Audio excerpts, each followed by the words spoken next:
Bonjour, alors on est parti aujourd'hui pour un peu d'arithmétique avec la fonction de comptage des nombres premiers. J'en ai pas beaucoup parlé jusqu'à présent sur cette chaîne, alors que c'est une fonction essentielle en arithmétique. Mais là, il y a une façon de l'aborder qui est assez élémentaire.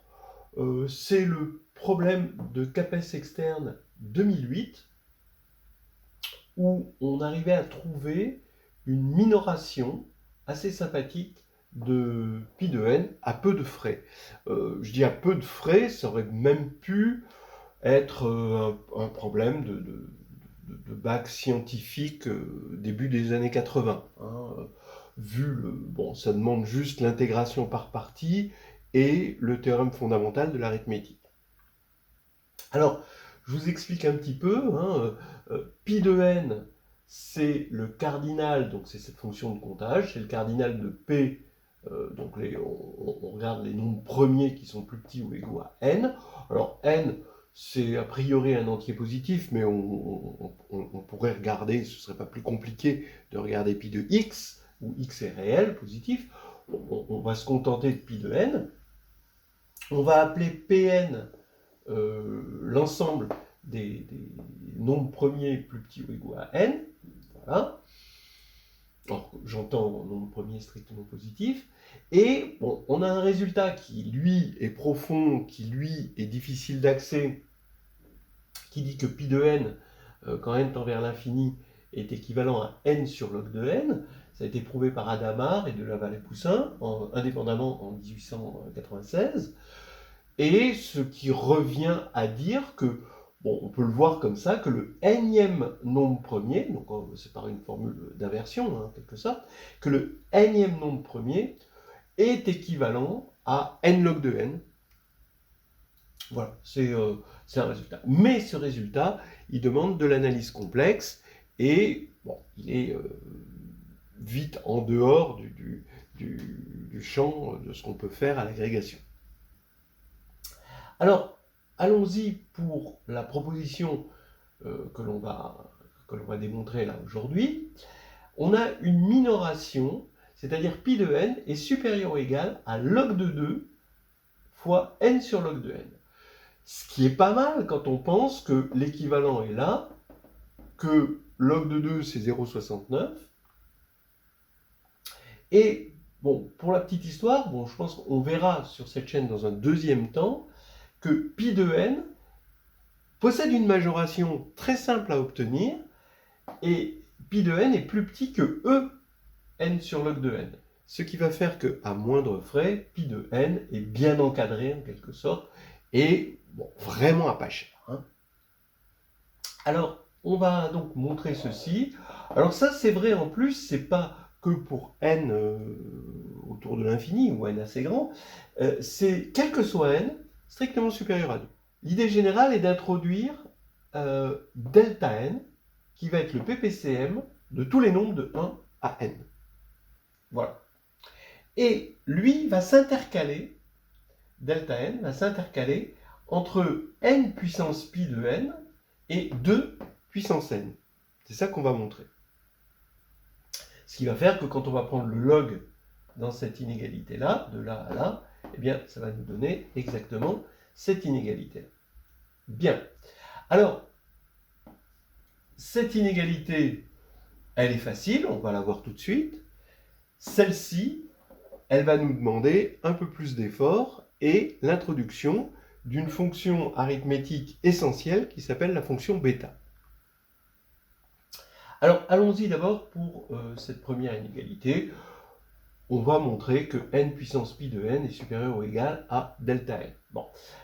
Qu'est-ce que c'est que delta n? C'est le produit pour p parcourant l'ensemble des nombres premiers de p puissance la p-valuation de delta n, que j'appelle nu p de delta n. Et cette p-valuation de delta n, comme delta n c'est un ppcm, on sait que c'est le max des nu p de k, pour k allant de 1 à n. Bien. Maintenant, ce qui m'intéresse dans ce produit, c'est juste les éléments où nu p est non nul, c'est-à-dire supérieur ou égal à 1. Alors maintenant, si nup de delta n est supérieur ou égal à 1, ben, ça nous fait p puissance nup de delta n est égal à p puissance nup de k, pour le k qui atteint ce max. Mais ben, comme ceci participe à la factorisation de k en nombre premier, eh bien ça veut dire que c'est plus petit ou égal à k, évidemment. Et k est plus petit ou égal à n. Ce qui fait que p puissance nup de delta n est plus petit ou égal à n. Bien. Ce qui va faire que, en particulier, les nombres premiers qui participent réellement à ce produit sont des nombres premiers qui sont inférieurs ou égaux à n, donc qui sont dans Pn, voilà, dont on veut calculer le cardinal. Donc ici, delta n, c'est égal à pi pour p appartenant à Pn de p puissance nup de delta n. Maintenant, comme ça, on a vu que c'était inférieur ou égal à n, et que ça, c'est le cardinal pi de n, bah, delta n est inférieur ou égal à n puissance pi de n. Donc on a déjà démontré cette inégalité, c'est l'inégalité facile. Maintenant, on va démontrer l'autre inégalité. Delta n est supérieur ou égal à 2 puissance n. Et là, je vais introduire la fonction bêta. Alors, c'est la fonction bêta, c'est-à-dire la fonction bêta, c'est la fonction qui à x, y donne l'intégrale de 0 à 1 de t puissance x moins 1, facteur de 1 moins t puissance y moins 1. Alors, ce n'est pas tout à fait la fonction bêta que je vais introduire pour me mettre en accord avec l'énoncé de l'épreuve de CAPES externe. Je vais appeler ça I de BA, comme ils l'ont fait. C'est l'intégrale de 0 à 1 de x puissance b moins 1, facteur de 1 moins x, puissance a moins b, dx, où a et b sont des entiers strictement positifs, avec a supérieur ou égal à b, hein, pour que ça soit positif. Voilà. Alors, le lien entre cette fonction et la fonction bêta, c'est que c'est b de b petit b a moins b plus 1. Voilà, donc c'est le lien. Et maintenant, bah, cette fonction bêta, comme son nom l'indique, elle n'est pas très rusée, quoi. C'est une fonction qui est toute simple, qu'on peut comprendre dès la terminale, dès qu'on connaît les intégrales. Donc, elle est assez simple d'utilisation, et pourtant, bah, elle joue dans la cour des grands, c'est-à-dire que on va la retrouver au milieu des grandes fonctions, zeta, gamma, etc. Et elle a une grande utilité en arithmétique. Alors, regardons un petit peu. Ce qu'on va voir, bah, c'est un premier calcul de IBA. On va en faire un second et on va comparer les deux. Le premier calcul de IBA, c'est finalement la relation entre la fonction bêta et la fonction gamma. C'est-à-dire qu'on a b de x, bêta de x, y, est égal à gamma de x fois gamma de y sur gamma de x plus y. Voilà. Bah, c'est exactement ça que l'on va retrouver ici. Effectivement, quand on regarde cette intégrale-là, bah, on a envie d'intégrer par partie, et on va intégrer par partie en dérivant ce facteur et en intégrant ce facteur. On va avoir une intégrale plus un terme qui, bah, entre 0 et 1, on voit bien que ça va être un terme nul. Donc, on oublie ce terme nul, et ça nous fait IBA. Quand on va dériver, on va avoir B moins 1. Quand on va intégrer, on va avoir 1 sur A moins B plus 1, qui est non nul, évidemment, par hypothèse. Et dans l'intégrale, on va avoir x puissance B moins 2, 1 moins x puissance A moins B plus 1. Il y a un double signe moins hein, qui va faire un signe plus ici. Et donc, ça va nous faire B moins 1 sur A moins B plus 1. Et là, on reconnaît I de B moins 1A. Donc maintenant, par récurrence, on va avoir B moins 1, B moins 2, etc., etc. On va aller jusqu'à I1A. Donc ici, on va avoir 1. Ici, on a B moins 1 facteur. Et au dénominateur, on va avoir A moins B plus 1, A moins B plus 2, et A moins B plus, parenthèse, B moins 1, ce qui nous fait A moins 1.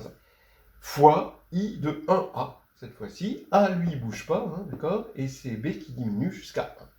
Bon, donc jusqu'à présent, pas difficile, c'est juste de l'intégration par partie. Ok. Maintenant, I de 1A, ça veut dire qu'on garde A, B est égal à 1. Donc, ça va faire disparaître ce terme-là. On a l'intégrale de 0 à 1 de 1 moins x puissance a moins 1. Et bon, ça fait évidemment 1 sur A. Donc ici, on va avoir, ici, il faut le remplacer par 1 sur A. Donc on va avoir, ici, j'ai factoriel b moins 1. D'accord. Je vais multiplier en haut et en bas par factoriel a moins b. Comme ça, avec le 1 sur a, je trouve au dénominateur factoriel a. D'accord. J'ai un a ici. J'aurais multiplié par factoriel a moins b pour aller jusqu'à 1. Donc j'ai bien factoriel a ici. Donc ici, ça fait factoriel b moins 1, factoriel a moins b, factoriel a. C'est là où je vous dis, c'est exactement la relation entre la fonction bêta et la fonction gamma, qu'on retrouve ici facilement. Bon, A et B sont des entiers, donc, alors que la relation, c'est pour des réels, mais bon, voilà. Et là, qu'est-ce que j'ai envie de faire? J'ai envie de multiplier en haut et en bas par B. Donc, quand je multiplie, donc ici, je vais mettre B ici, et quand j'ai multiplié ici par B, je vais avoir factoriel B, factoriel A moins B, factoriel A, donc 1 sur B parmi A, et donc j'ai globalement, ça c'est égal à 1 sur B et B parmi A. Voilà, donc finalement un petit calcul. Maintenant, une deuxième façon d'aborder cette fonction bêta, c'est de... Bon, étant donné qu'ici, on a des entiers naturels, hein, A est plus grand ou égal à B, c'est des entiers naturels, on peut développer ici 1 moins x, et on a le binôme de Newton, ce qui va faire que ici, on va avoir I de BA, quand on développe le binôme de Newton, et qu'on multiplie par x puissance b moins 1, ce qu'on va obtenir très facilement, c'est une somme de k égale 0 à a moins b, hein, à cause du binôme de Newton, le moins 1 puissance k ici, on va avoir k parmi a moins b, et qu'est-ce qu'on va avoir ici comme exposant de x? On va avoir du x puissance k plus b moins 1, donc quand on va intégrer entre 0 et 1, on va tomber sur 1 sur k plus b. Voilà, donc ça, c'est une formule assez immédiate, mais qu'est-ce que ça veut dire? Ça veut dire que si je multiplie par un nombre qui est multiple de tous ces dénominateurs-là, en particulier, comme tous ces dénominateurs sont compris entre 1, parce que b est supérieur ou égal à 1, entre 1 et a, donc si je multiplie par delta a, finalement, le PPCM des éléments de 1 à a, eh ben, je vais être multiple de tous ces dénominateurs, et donc je vais avoir un entier. Donc quand je vais faire delta a fois IBA, je sais que je vais avoir un entier, et quand je regarde cette intégrale, j'intègre une fonction continue, non nulle et positive, donc j'ai non seulement un entier, mais un entier strictement positif. Voilà, on n'est pas très très loin là maintenant d'arriver à cette inégalité. On continue. Alors il reste à montrer que delta n est supérieur ou égal à 2 puissance n. Bon, on va voir pour quel n ça marche. Bon, en tout cas, à partir d'un certain rang. Alors, ici, on a montré que I de BA, on a trouvé un nombre qui provient de la fonction bêta, et qui est égal ici à 1 sur B parmi A. Voilà. Et tel que delta A, ou delta A, hein, je vous rappelle que c'est le PPCM des nombres de 1 à A, fois IBA, ben, c'est un entier strictement positif. Entre autres, de ces deux-là qu'on a obtenus tout à l'heure, on en déduit que B fois B parmi A divise delta A.